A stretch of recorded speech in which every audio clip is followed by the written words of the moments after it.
Eye to Eye's Roberta Baskin, undercover, to catch phony accident victims red-handed. Here comes another one. And track down the doctors and lawyers who help them. Why would you treat me in the parking lot? Save our women! Jerry and her neighbors are getting sick, and they want to know why. Cannot go on. This cancer has got. We've got to stop it. Now they're striking back. The answer is here. Against the breast cancer they're convinced is stalking them. We have found clusters. Don't let us sit here and keep getting this disease without telling us what we can do. Women fighting for answers that could save their lives and getting results. If our mothers had done what we're doing, we wouldn't be in the position we're in today. Excuse me, sir. Do you always look at women like that on the street? If you like giving women on the street the once-over... If a woman can wear a skirt and it's real nice and tight, we gotta look. Oh, sure. Better think twice before you do it to Maggie. Hey, ain't nothing wrong with looking. She calls it sexual harassment. I'm filming men that are looking at my breasts, that are looking at my butt. And her reaction is... Hi there. Well, in your face. Now I'd like to finish my lunch. Get the hell out of here. Okay, those stories, and you won't believe who's dishing out autographs tonight on Eye to Eye.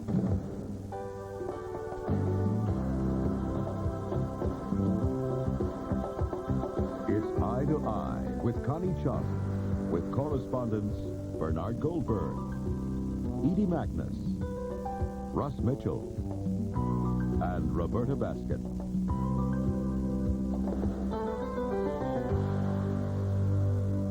Good evening. Would you want to be in a bus crash? You're probably saying, what a ridiculous question. Well, believe it or not, some folks can't wait. Tonight in our Eye to Eye undercover report, you'll meet some people who brazenly try to cash in on an accident they weren't even in. Too bad they happened to pick the day investigative correspondent Roberta Baskin was along for the ride. Roberta? Connie, when someone cheats an insurance company, we all pay for it in higher premiums. But in New Jersey, fraud investigators are fighting back.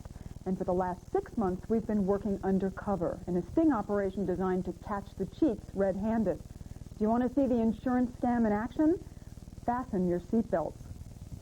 I gotta find out first of all, is anybody hurt?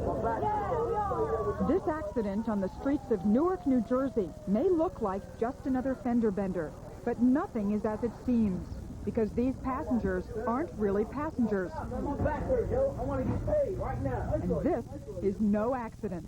He works for me, but he don't. Meet mastermind and master fraud investigator Lou Parisi. It's easy to tell who jumped on and who wasn't on the bus because everybody on the bus, when we start out, are fraud division investigators. Parisi is director of the New Jersey Insurance Fraud Division, and for the past 3 years, he's conducted an ambitious undercover investigation he calls Operation Bus Roulette. It's a beautiful day for what we have to do. So, John, why don't you give them the details about where we're going? Simply put, Lou Parisi stages bus accidents. This is Central Avenue. This is 4th Street. The bus is going to proceed into the intersection right here and come to a stop. Tom?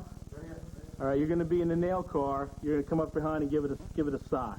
Okay, we've all done this before. You know the drill. Be careful and let's go do it. Why all this effort? Dozens of undercover agents, hidden cameras, and countless hours of preparation. This gentleman owns about 50 or 60 buses, right? Right. His bus company has well over 100 accidents. Am I right, a year? Yes. Very minor damage, no damage to the bus. And you continually get people claiming disabilities, that they fell through the bus, that they broke bones, all kinds of crazy things, and asked for exorbitant amounts of money when they weren't even on the bus. Parisi calls those kinds of people jumpers, and his plan is to catch them in the act.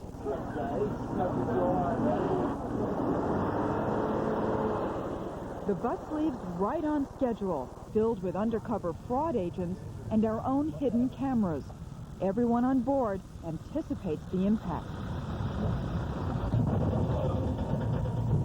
The collision occurs. Now watch the teenager in the green shirt. He just happens to be in the area and sees the accident. But next he grabs his back, hops aboard, and complains loudly.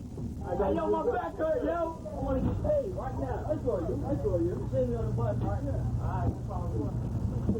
In all the confusion, the bus driver, who's also a fraud agent, begins his paperwork. I'm going to pass out witness cards. I need those who are on the bus. Please fill these cards out. But look who takes a card. He wasn't on the bus. Neither was she. In fact, none of them was on the bus. I don't know. I didn't see it. I went in the back. You were in the back? In the back of the book. I didn't see it. Me neither, man. I know. I'm so quick. This woman claims she hurt her back. This man suddenly develops a limp. Other jumpers complain of whiplash. Some are better actors than others. Fraud agents are also on the lookout for runners, people paid by lawyers to find accident victims. What do you mean, lawyer? Straight up. Go for it. The whole scene takes less than an hour. The count, 17 people who weren't on the bus filled out witness cards claiming they were. For the fraud division, it's a record. Several jumpers have already notified the bus company. They plan to sue for damages. But they're in for a surprise. This is going to be very expensive for them. They'll be subject to a $5,000 fine. It seems like, in some sense, you're going after the little guys, the people who jump on the bus. 90% of insurance fraud are the little guys. It's the nickel and dime stuff that drives the system up. But Parisi says the ultimate targets of Operation Bus Roulette are the doctors and lawyers who file phony claims, but they are more difficult to catch in the act. It's the only way to get them. There's no other way to get them but get in the game. Get in the game. That's what we decided to do. So we went undercover and found a network of runners, lawyers, and doctors, all skilled at taking a minor fender bender and turning it into big money. That's me, wearing a black wig. Accompanied by an undercover photographer, I'm a willing passenger on yet another accident waiting to happen. Nail and hammer, let's go. Give it a roll, we're on.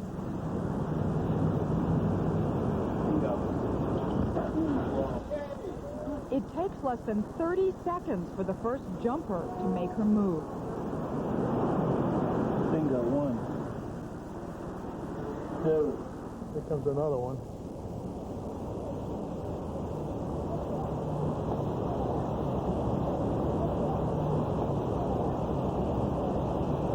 There you go, number 3.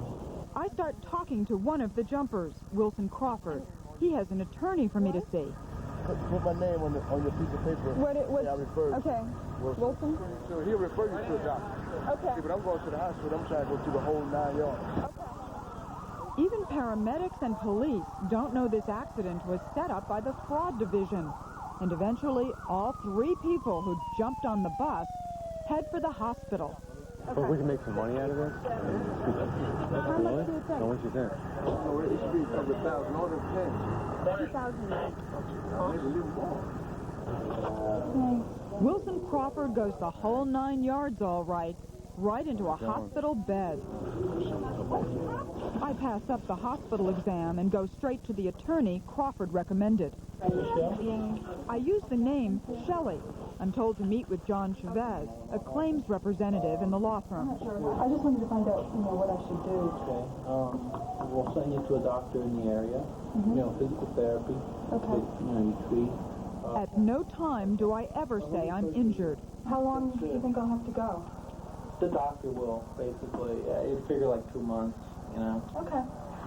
2 months. It depends. It depends on the doctor. We don't, I can't. It all depends on the doctor. He's going to check you. Do you hurt? You don't. He'll give you therapy as needed, based on your complaints. So you tell him whatever hurts, And, What should I say about that? Your neck hurts, your back hurts, Okay. All right. Pretty much. That's what everybody, That's the usual. Okay. Hey, take care. The attorney's office sends me to chiropractor Dr. Gary Bozian. Apparently, he's popular among bus accident victims. Do you remember Kim? Yeah, I'm on the bus. Oh, yeah, how you doing? Yeah. How are you doing? Sore. Kim should have said, sore again. Believe it or not, this is the second time she's jumped on a bus operated by New Jersey fraud agents. I specialize in bus and I help from head to toe, everything going on me. I checked everything on the bus. And there's Carmen. Remember? She jumped on the bus, too. Dr. Bozian got 3 of us from the same accident. How much are you coming? Every day. Every day? In order for people to make money in this game, they have to complain about something. So I write shook up on my medical form. Shook up? No, that's not. Shook up, okay? What should I say? Well, what hurts? Like your neck hurts, your back hurts. My neck. Very good. We can work with that. Okay. So that's what I tell the chiropractor. Can you show me where the pain is? Along here? Right side. It apparently doesn't matter that I'm not actually injured. All I have to do is say I'm hurt and come for regular treatments. During subsequent visits, I even tell the staff I feel fine. Have you been having any pain? No. Discomfort or stiffness? No. Soreness? But just saying no doesn't seem to make a difference. In fact, I'm urged to come in more often. The more treatments, the bigger the insurance settlement. I would come in as often as you can this week. Been doing it, Okay. 10, 12 days to relapse, and we only have 2 visits. This bizarre trail takes yet another turn. I had heard hospitals and police stations are hangouts for so-called runners, people paid by attorneys to chase down new clients. So when I came to the Newark police station to pick up my accident report, I wasn't all that surprised to be approached by a man calling himself Muhammad. It's no matter. This guy says that I should get an attorney.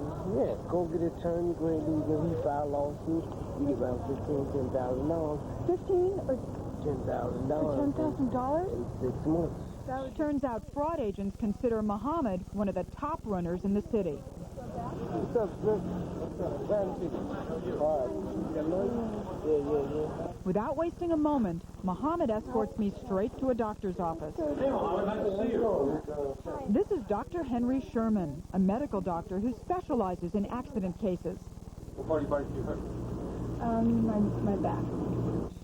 Dr. Sherman charges insurance companies up to $150 for his initial exam, which in my case takes less than 5 minutes. And the therapy? All you do is just sit down. It's a hot pad. This is it. I'm told to sit on this heating pad for 5 minutes, then I can leave. That's the therapy, and I'm scheduled to do this twice a week. If I'm done. Dr. Sherman and Muhammad also have a lawyer for me to see, and without ever asking me about my injuries, Attorney Joel Roshmiel estimates the value of my case. Well, I would say if you go to Dr. Sherman on a regular basis, you could probably end up in a case of $10,000. Really? You go regularly. Okay. I will. Roshmiel explains the $10,000 would be split among the doctor, lawyer, and victim. But what does Muhammad get for his trouble? I'm going to get mine regardless. What will he give you? Well, he'll give me $300 and the lawyer and the doctor can keep that. If Roshmiel did pay Muhammad as a runner, that would be illegal in the state of New Jersey. It's also illegal for a doctor to bill insurance companies for treatments never performed. But that's just what Dr. Sherman offers to do when I miss my next appointment and run into him as he's leaving his office. We almost made it. You made it. I got here. I saw you. Found it. It counts. Dr. Sherman tells me to remind him that he treated me in the parking lot, so when I see him a week later, I do. What patient? Don't put in parking lot, though. What day was it? Friday? Thursday. Last Thursday? Yeah. 6? What was it? I don't know. 6:10. Great. Okay. So I get a credit for that? Yeah, I examined, right? I moved your neck around? Not like this. Okay, that counts. After 3 months of seeing doctors and lawyers for an injury I never had, I took off my wig and went back to pay one more visit to some of the people I'd met along the way. John Chavez was the first to send me to a doctor. Why didn't you ever try to find out if I was hurt? That's not up to me, it's to the doctor. Don't you think that you should find out before you send me to a doctor whether or not I'm hurt? Hang on 1 second. After meeting with his boss, Chavez asks us to leave. Ask me to leave. We talked to attorney Joel Roshmiel, and he denies ever paying runners to bring in clients and calls Muhammad, who made the charge, a liar. We tried to talk to Muhammad, but he was nowhere to be found. And as for Dr. Henry Sherman, who offered to bill the insurance company for treatment I never had, I'm really Roberta Bascom from CBS. Okay. And the last time we met... Shelley. I can't talk to you right now, Shelley. Well, the last time we met was right here in the parking lot under the same circumstances. Yeah, I remember you. I remember very well. And you said that you would give me credit for treating me in the parking lot. Can I show you? I never did, though. But you wrote it down, didn't you? Why would you treat me in the parking lot? Why would you say that you would give me credit for that? Dr. Gary Bozian wasn't in, but his assistant, who treated me on one of my 9 visits, was. I've never met you in person, have I? Yes, actually, you treated me.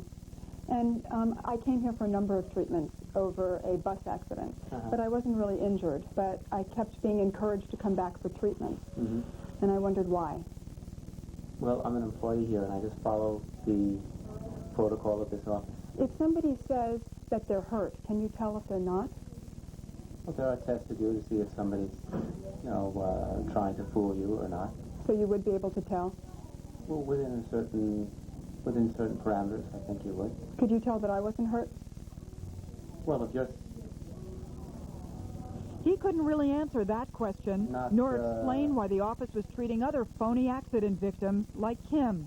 I caught up with Kim one final time, but she, like everyone else, denied doing anything wrong. I just wanted to find out what made you think to jump on the bus and pretend to be hurt. No, I didn't pretend to be hurt. I was already hurt. I was on here already.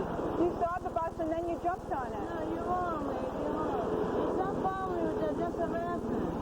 It really is. But like I said, I was on there, right?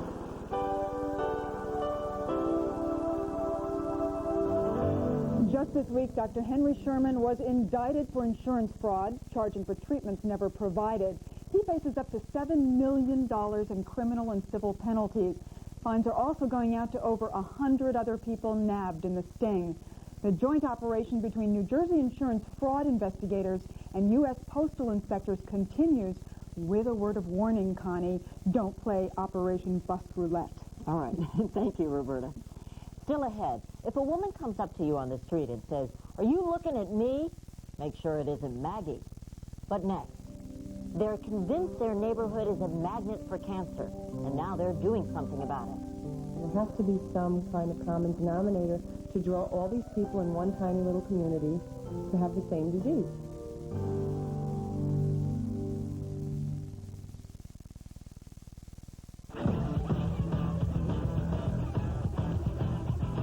Out on the road, this is the number to remember. 1-800-COLLECT. Dial it instead of 0 the next time you call someone collect. If you're ever in Spain, you can walk down any street and find hundreds of wonderful things to buy. From hand-tooled leather, to fragrant flowers, to the most beautiful hand-painted ceramics. But occasionally you'll need extra cash to buy them, so bring your Visa card. Because in Spain, not only do thousands more places welcome Visa, so do thousands more cash machines. And that's something American Express can't come close to. Visa, it's everywhere you want to be. What's IBM doing for customers these days? Ask Nordic Track. We get orders 24 hours a day, so our systems have to be up all the time. IBM makes sure they are. Ask Callaway Golf. IBM computers helped us start growing. Now their consultants help us manage our growth. Ask Nike. We wanted a laptop on the leading edge of technology. IBM delivered with a ThinkPad. You want people who really help you? Talk to us. There's never been a better time to do business with IBM.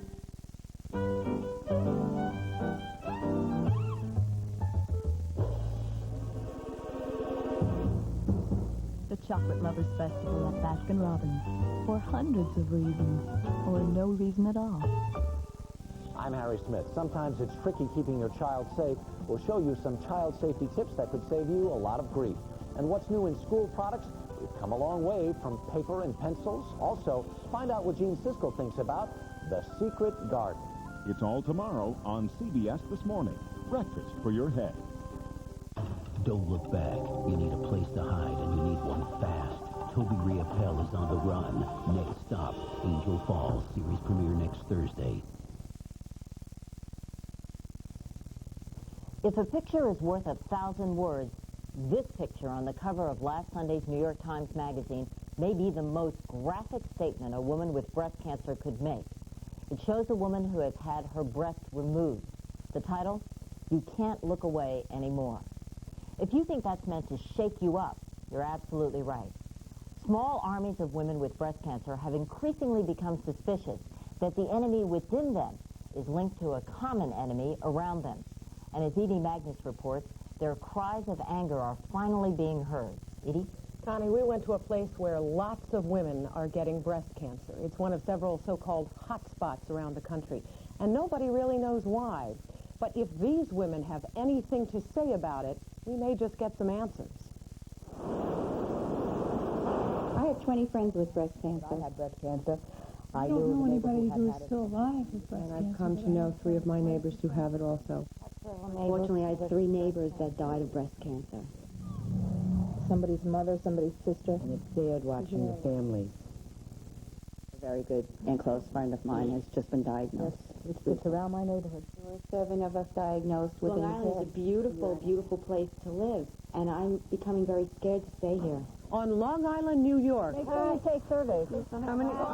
The word is spreading. We're from West Islip Breast Cancer Coalition, and we've been Door to door, woman to woman, joined in a cause they would rather not share. sending out surveys through Good Breast Samaritan. cancer strikes women here more often than in many other parts of the country. And women on Long Island who are diagnosed with breast cancer are more likely to die from it. Why? Just hit me like a ton of bricks. Why Sue Rosenbaum? Where did this come from? Woman with no known risk factors for breast cancer. It wasn't in her family. She'd had her first child quite young, and she'd never been obese. I had no answers. There were no answers. Sue was 39 when she learned the lump she'd been feeling in her breast. A lump her doctor had dismissed as just a thickening was something far more dangerous. I was diagnosed to be stage 4 of breast cancer, which is the worst stage. She had a lumpectomy and immediately started chemotherapy, but the cancer would not be stopped. If you feel a lot of burning, call me. 6 months ago, it spread to her brain. Which was another hell of a shock. I have a little girl, and I sometimes think that is she going to remember her mommy? Her mommy. I can call yours? Yeah. Okay. And I have a 23-year-old, and she's having her first child, my first grandchild, and it's very difficult to not think that realistically you may not be around all that long to watch them grow up. Okay, Mommy will help you. I'm not ready. I'm not ready for this. I'm not ready. This cannot go on. This cancer we've got to stop it.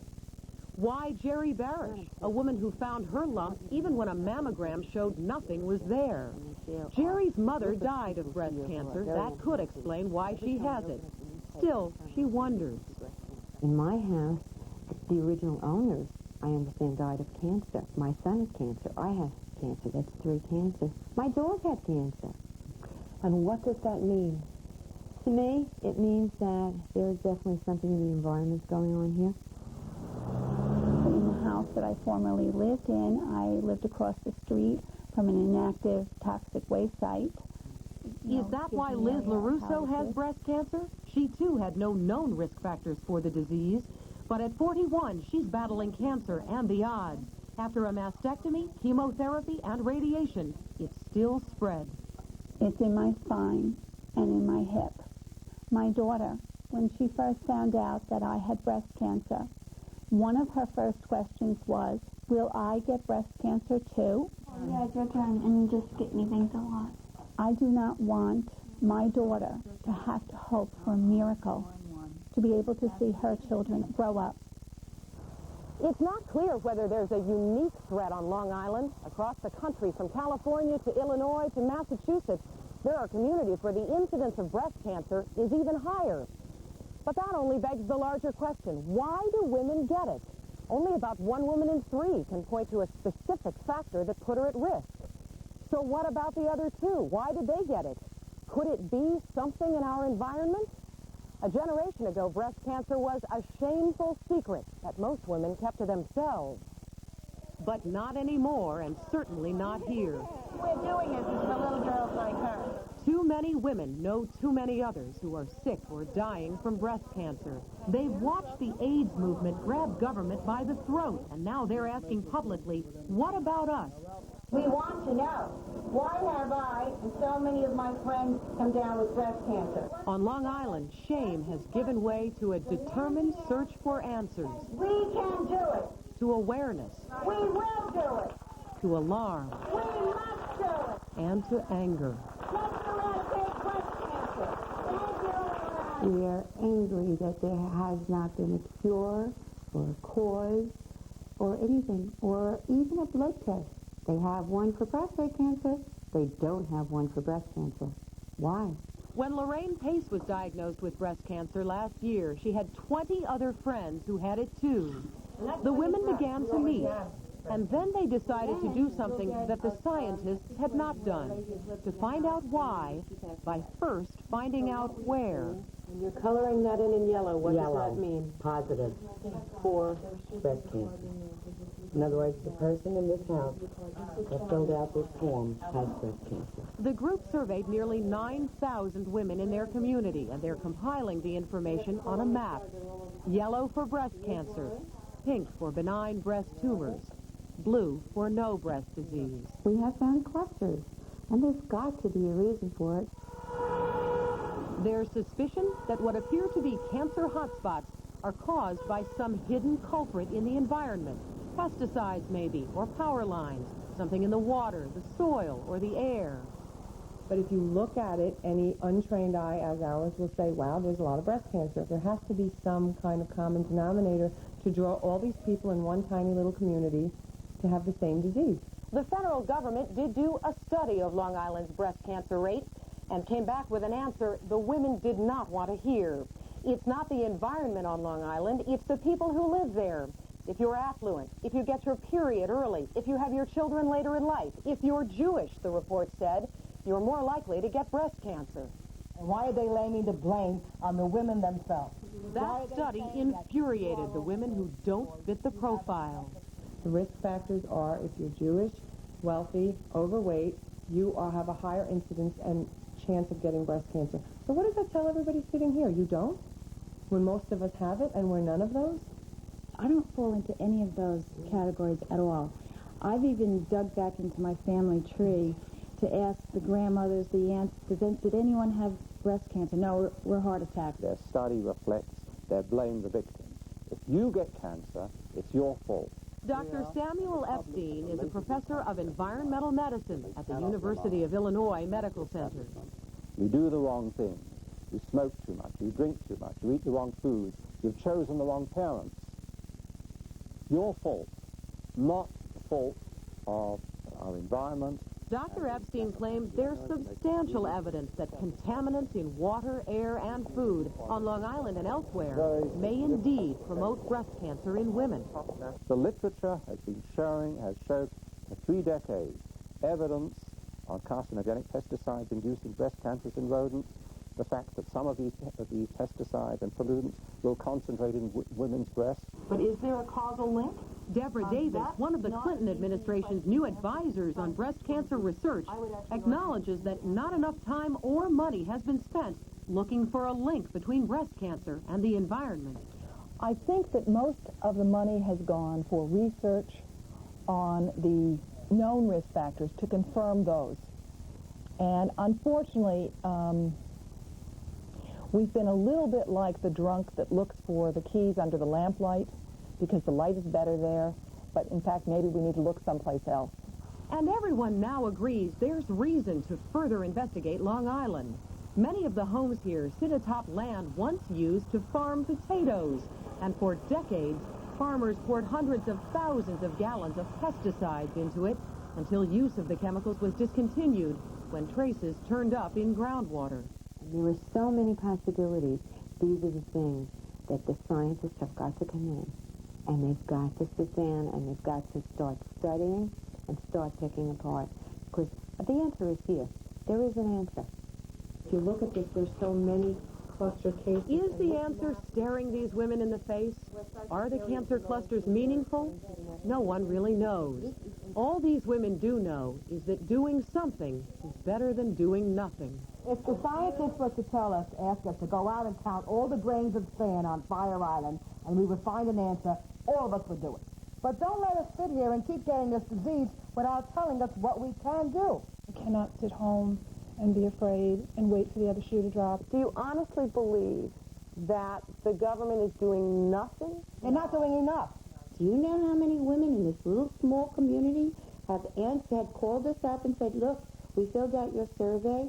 We said we did not have breast cancer. We went to a doctor only to find out that we did. We find somebody that... Ellen Higgins is organizing a breast cancer map in her community.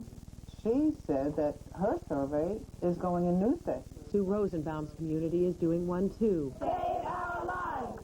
And so is Liz LaRusso's. We want to know the cause. And Jerry Barish is out there trying to raise awareness in her neighborhood and to raise more money for research from her government. If our mothers had done what we're doing, we wouldn't be in the position we're in today. There are a lot of angry women who feel that way. Save our women. Save our women. This year, some 46,000 women will die of breast cancer, and nearly 200,000 will be diagnosed with it. Of those who might learn they have breast cancer, 2 out of 3 won't know why. At the end of the day, when the anger subsides, Lorraine Pace is left alone with her cancer and her questions. When I first moved here, which was 10 years ago, I'd look out my window and I'd see clam boats. And you could practically walk across the bay from clam boat to clam boat. Now, when I wake up in the morning, there are no more clam boats. And I wonder what it was that got to the clams. And I wonder if whatever got to the clams is now getting to us.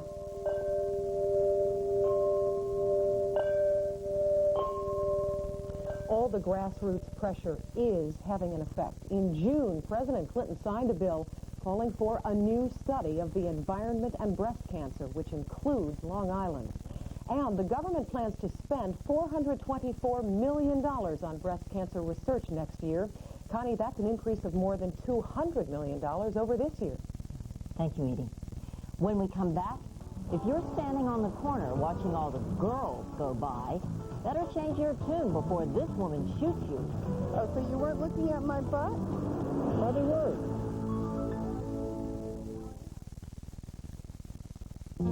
You ever look at all the different ways plastic makes life better? Like these plastic helmets that help make it safer to take Sam here for a ride. And plastic insulation that keeps our homes warm and saves energy. Well, what about these plastic foam cups? Well, they save energy too, because they take less energy to make than many other disposable cups. And they keep sodas nice and cold. Right, Sam? To learn more, call this number for a free booklet and take another look at plastic. Keep on rolling. Once you get a good thing going, why not keep on rolling? And the best way to keep things rolling is to keep working harder to roll back prices. Roll back, gonna keep on rolling. Look around. There's a lot more that's a lot less at Walmart. Gotta keep on rolling. Roll back America. We never stop rolling back prices. Walmart. Gotta keep on rolling. Always the low price. Always. Introducing Ford Taurus Wagon and the Picnic. Its smart design makes it perfect for a picnic, while its dual airbags and anti-lock brakes make it perfect for when life's something less than a picnic. Ford Taurus, America's best-selling car. I've got news. New Contact Day and Night Allergy Sinus Formula. Non-drowsy day caplets to relieve congestion and sinus pain, plus night caplets to relieve your symptoms so you can rest. New Contact Day and Night Allergy Sinus. The right medicine at the right time. Eye to Eye with Connie Chung will continue. Are you interested in knowing how women feel about being looked at like that on the street? Not in the least. Here in northern Ohio, it can feel like spring one day and then snow the next. And those fluffy white clouds can turn into severe thunderstorms. Well, quick weather changes are a sure prediction, so it's important to make sure you know what's coming. Now, when I say let's watch out for each other, there's some rough weather ahead. I know that's what we all will do. And that's why taking care of Cleveland's own is more than just a catchy phrase. It's our responsibility at Cleveland's own News Center 8. CBS.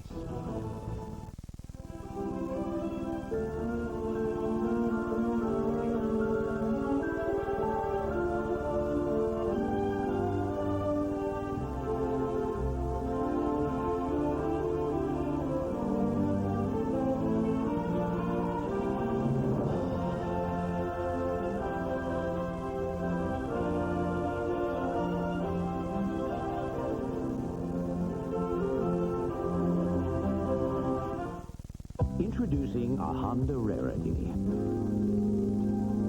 Well, it's more of an unusual occurrence. Actually, it's never happened like this before. Definitely out of the ordinary. As a matter of fact, we've never uttered these words before.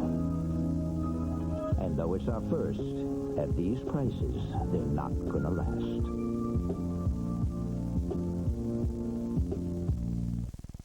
A little grave digging in Akron that might trigger a murder mystery at 11.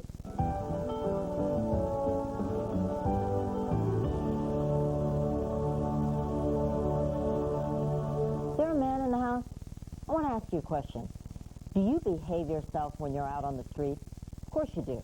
We know you're perfect, but tonight you'll meet a woman who says the minute some men hit the street, it's a different story.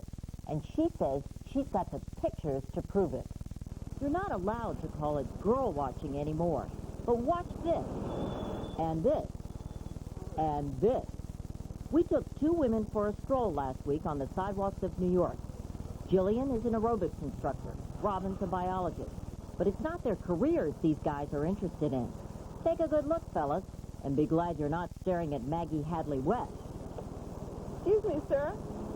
You mind if I interview you? So do you always look at women like that on the street? And are you interested in knowing how women feel about it? Not really. Nothing wrong with looking. Did I make you uncomfortable? Yes, you did. You're making me uncomfortable. Am I making you uncomfortable? Excuse me, sir. Maggie's a New York artist who's fed up with what she calls sexual harassment on the street, from long stares to lewd comments to actual touching. And she's fighting a one-woman war to stop it. Hi there. Her weapon? A camera. Sir, why are you afraid of being interviewed? So you took your little Super 8 camera, you went on the street, and what did you do? I would walk along the street dressed as I would normally dress, and I would carry it at my side, at my hip, and I had a friend following me about 10 feet behind me, and as soon as a man was sexually aggressive towards me, I would begin filming him. Are you interested in knowing how women feel about being looked at on the streets like that? No, don't really give a It doesn't make any difference if we find it invasive or degrading. What began as Maggie's way of getting back at her so-called harassers has turned into a 13-and-a-half-minute documentary called War Zone. It was shot over 7.5 hours on the streets of New York. I did not provoke these men. Only if a man was sexually aggressive towards me would I film him. You said in a 7.5-hour period, you were sexually harassed by 112 men. That's right. Do you think that every single one of them was sexually harassing you? Yes, I do. I definitely do. I don't think every single one? I do. Oh, are you saying is there room for me making an error of misinterpretation? I think there is room for misinterpretation. But I think that the vast majority of those people were in fact sexually harassing me. Oh, so you weren't looking at my butt? Probably were.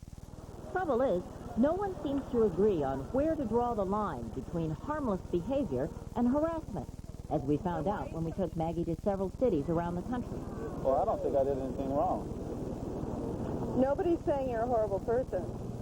What I'm saying... I say stuff like, when they walk by, I say stuff like, smile, it's Friday. I just said that a minute ago. You said... I say things to make them feel good. Just a minute ago you said, smile, it's Friday. Right.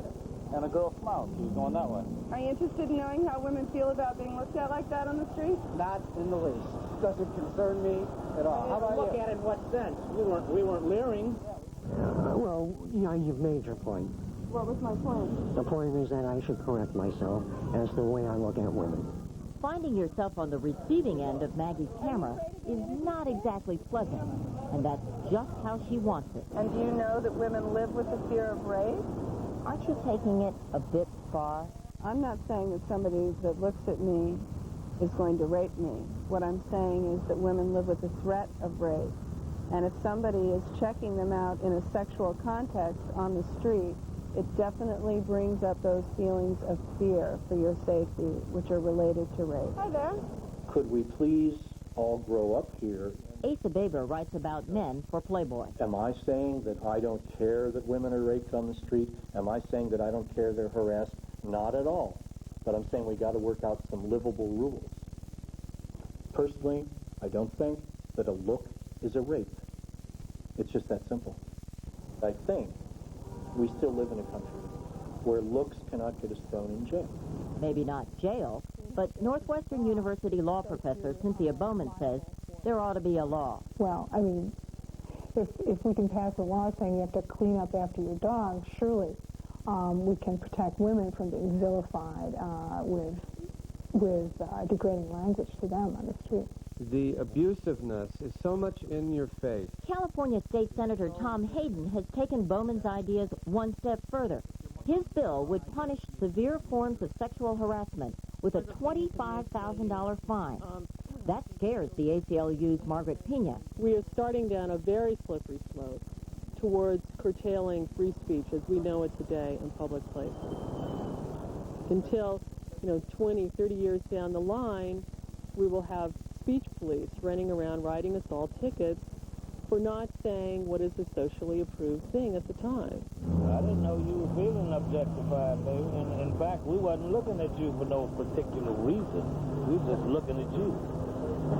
Now, if you got a phobia against being looked at, that's your problem. It ain't ours. A lot of men that I saw in your tape seem really confused about your confrontation with them. I think that's true. I think a lot of these men really aren't aware that they are, in fact, invading a woman's personal space as they But don't you think you may be overreacting? No, I don't think I'm overreacting at all. I think that making someone aware of a particular kind of behavior is not overreacting. Personally, I don't like you got with that camera in front of my face like that to really be truthful with you. Oh, really? Why is that? Because I don't like it. I get tired of it. Well, maybe you understand how I feel then when you look at me the way you do. I don't. I don't want to understand it. Why don't you want to understand You still got that damn camera in my face. Don't you look at men? Of course I do. Well, I think people look at people. Well, what's the difference? It really boils down to this idea of respect. It's the way that somebody looks at somebody else. I'm not walking down the street filming any man that looks at me. That's silly. I wouldn't do that. I'm filming men that are looking at my breasts, that are looking at my butt, that are checking me out from head to toe. Like I'm doing something wrong by looking at a lady. I'm not doing something wrong. Don't you think that this action may be considered aggressive? No, my action is not aggressive. What he's actually doing is reaffirming his sexuality. Anthropologist Helen Fisher says men are just doing what comes naturally. I think that men's desire to catcall and whistle women comes from millions of years on the grasslands of Africa when they sat behind a bush taking a look at the animals that they were going to hunt and simply were summing them up, gazing at them, trying to establish which ones they were going to pursue and which ones they weren't. Oh, they're all dressed up real nice, Smell good. You can smell them when they walk by. Author Jack Kammer blames the women. I mean, if men wanted to get on the warpath, they could, stick their fingers in your face and say, why are you always visually harassing us? Why do you wear red makeup? Why do you wear high heels? Why do you wear a push-up bra? Why do you wear tight skirts? If a woman could wear a skirt, a real tight skirt, and she's walking down the street, okay, and it's real nice and tight, we gotta look. Oh, sure. When women put on high-heel shoes, which unnaturally arch the back, thrust out the chest, tip up the buttocks, and give the woman a natural swagger, a natural courtship walk, I don't think that women realize the very potent signals that they are sending to men. Oh, so in other words, you think that that my jeans are provoking you, or that I'm wearing them as an enticement to you? I'm appreciative of you. It's not Maggie's clothing that's provocative. It's everything else about her. Body or what I look She's like. still at it, trying to change the world. What is this? One man at a time. Do you think that they actually will change their behavior? That one incident with you will change their lives? I don't think that it'll necessarily change their lives, but I do hope that it'll be something that they consider. But hey, ain't nothing wrong with looking. People who do this, I think they're no better than the people who are doing the harassing. And now I'd like to finish my lunch and get the hell out of here. His sense of humor is almost as good as Maggie's. When we come back, you'll find out who the new celebrities of the 90s are, but you won't get their autographs waiting outside a restaurant. This is all stuck together in one big lump.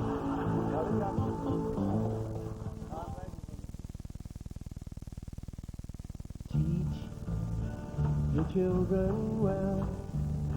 You gonna do it alone this time? It slowly goes by. Don't you ever ask them When the time comes for a man to choose his own brand of underwear, more men choose Fruit of the Loom than any other brand. The reason is simple. Comfort. Because that's what real men want. Fruit of the Loom. Clothes for the best of your life. This is it. The Rumble for the Recipe. George Foreman versus KFC owner Russ Wheeler. The prize, the Colonel's secret. I want it so bad I can taste it. Uh-oh, Wheeler's got help in his corner. They're pulling out chicken. Off come the gloves. Foreman can't resist that one-of-a-kind taste of the Colonel's original recipe chicken. This fight's over. Try it again yourself, because it's even better than you remember. Hurry to KFC. You better get there before me. Top off a plain old salad with delicious cheddar cheese, and you know what your family will say. Cheddar cheese? Yum. Great salad, hon. Mom, more cheddar. That's better. Cheddar makes everything better. I try to treat the people that I deal with like I would expect to be treated myself. You have to understand people. You have to understand what their needs are.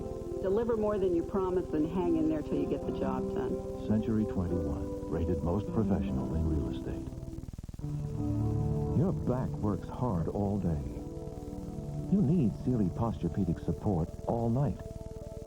Sealy's Sense and Respond support system has patented coils. Unlike other premium coils, Sealy's gives easily at first for comfort.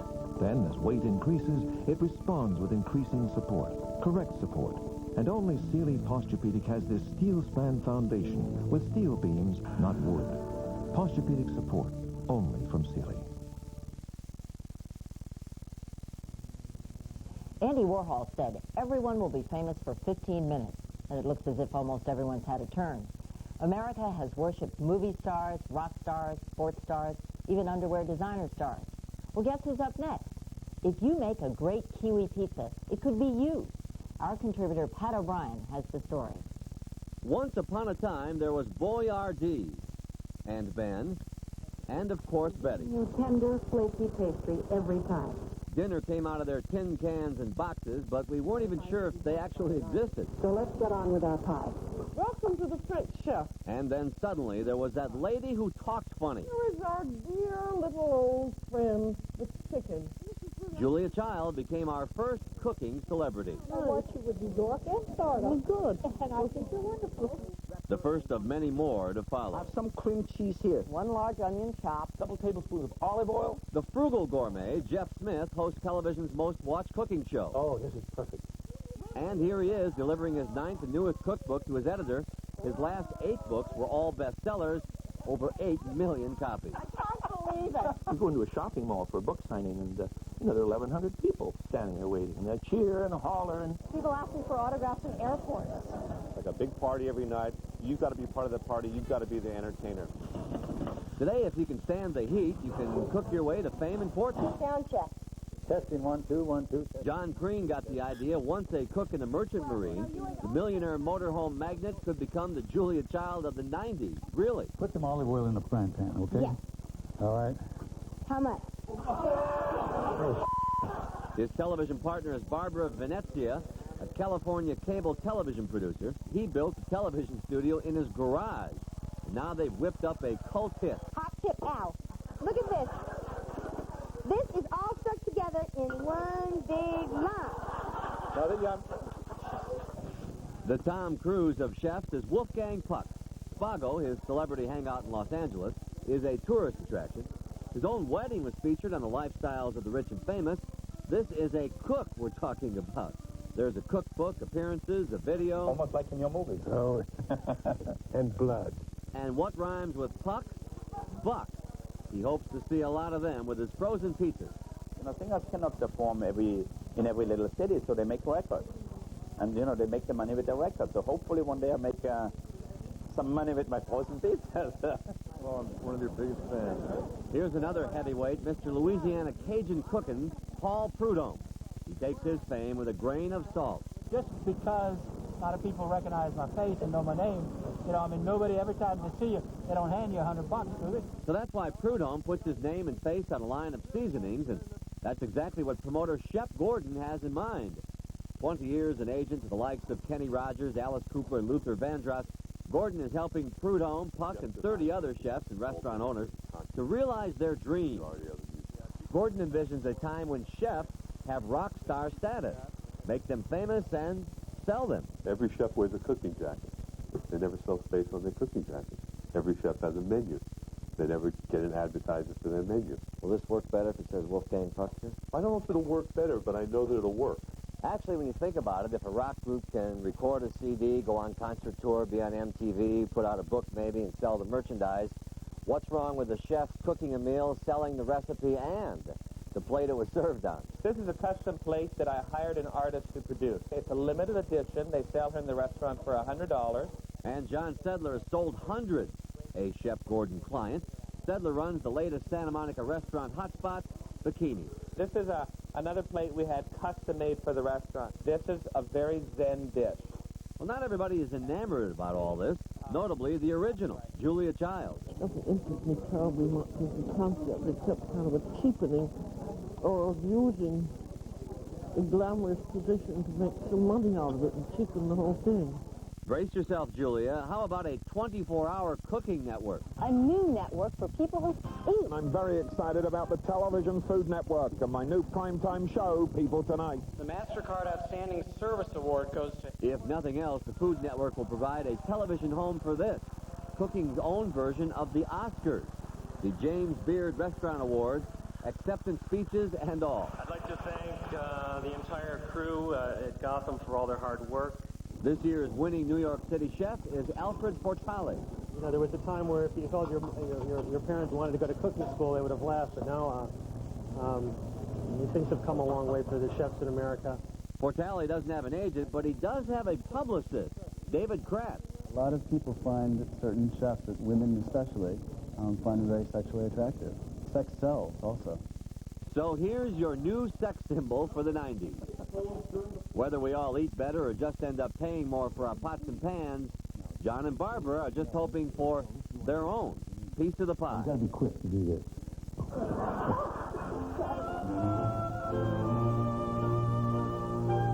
By the way, it was announced this week that the Television Food Network will be launched a week from Monday.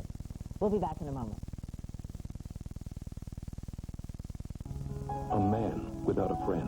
Nobody lives like that unless they've got history. A boy without fear. Have a good look. Get it over with. The research teacher. A town without compassion. What do you want here? She won't let me come because it's you. We're simply interested in finding out the truth. God, I wish you were. Mel Gibson. Isn't this? But if that's all you see, well then, you don't see me. The Man Without a Face. Rated PG-13. Sneak preview Saturday, August 21st. Fruit of the Loom rebates on top of Kmart sale prices. Bras, panties, everything. I'm loading up. Fall term starts next week. You won't have to do laundry till spring break. I hear Fruit of the Loom has rebates on bras, lingerie, girls' panties. I'm going to get my bowling ball drilled. Gee, Grandpa, you've probably been buying underwear a long time. Actually, Grandma has. What if she misses these rebates? Boys and men's socks and underwear? Let me tell you something about Grandma. She'll never miss your birthday, a meal, or an underwear sale. Hey, you know what they're doing in there? Red Lobster's got this enormous shrimp platter. You get to mix and match 30 shrimp for just $9.99. Choose a combination of grilled shrimp, fried shrimp, or scampi. Mix and match 30 shrimp, but it ends August 22nd. Introducing Ford Taurus and the little things. The design of the Taurus pays close attention to these little things, while its dual airbags and anti-lock brakes pay close attention to these little things. Ford Taurus, America's best-selling car. Hi, I'm Stu Doherty with MCI. My team and I have an interesting job. We sort through all the stuff that other companies want us to give our customers. Fuzzy dice, walking telephones, giant orange chicken feet. Need we say more? Our job is to find things that are truly valuable and give them to you. You can get GM bonus dollars towards the purchase of a new car or truck. Frequent flyer miles with some of America's best-known airlines. Any one of these is yours free. If you're an MCI customer, follow and take your choice. But this is not one of them. What do you do Get in there, look out here now! Officers down! when a crime You damn near killed someone I care about. I take it personal. goes unpunished? Picket Fences next. The boys need a fill-in for Ed. I'm not Ed. You left because they kept calling you Ed. I am not Ed. But you sure are cranky like you were. The boys. Then, don't tell anyone, but Bonnie Hunt's wedding has been called off. Sorry to hear about your wedding being called off. Sorry to hear about your wedding being called off. Didn't I hear your wedding was called off? The Building premieres after The Boys Friday. Next week, a mystery that has shattered lives in a quiet seaside town.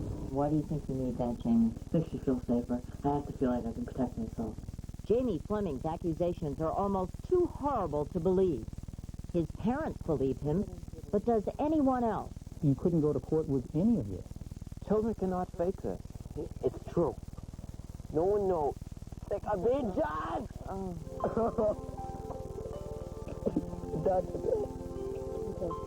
Thank you for joining us tonight. We'll see Eye to Eye again next Thursday. And I'll see you tomorrow night on the CBS Evening News. Good night, everyone.